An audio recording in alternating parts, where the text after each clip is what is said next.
Nous sommes à 10 000 km du sud-ouest de la France. Pourtant, on surnomme cette commune la ville du foie gras.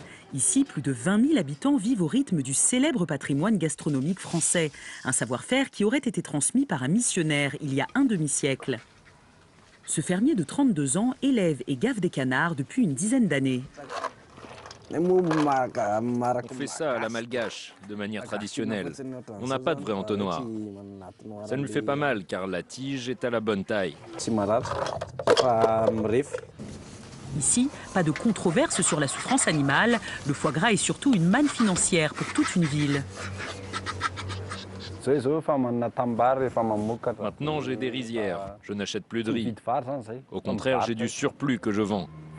Et tout ça, c'est grâce au foie gras. 4 sociétés se partagent une petite filière artisanale qui produit environ 50 tonnes par an.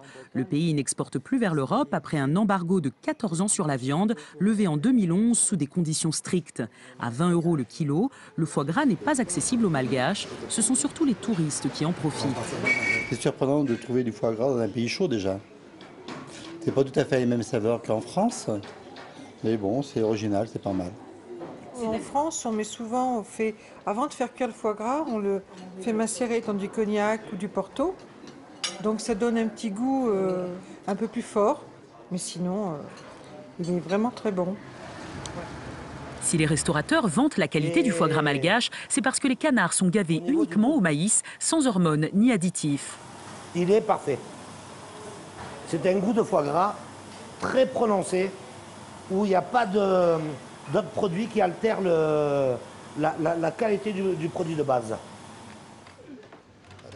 Du foie gras 100% à l'ancienne, revisité à la vanille ou au litchi de Madagascar, de quoi faire pâlir les plus fins connaisseurs.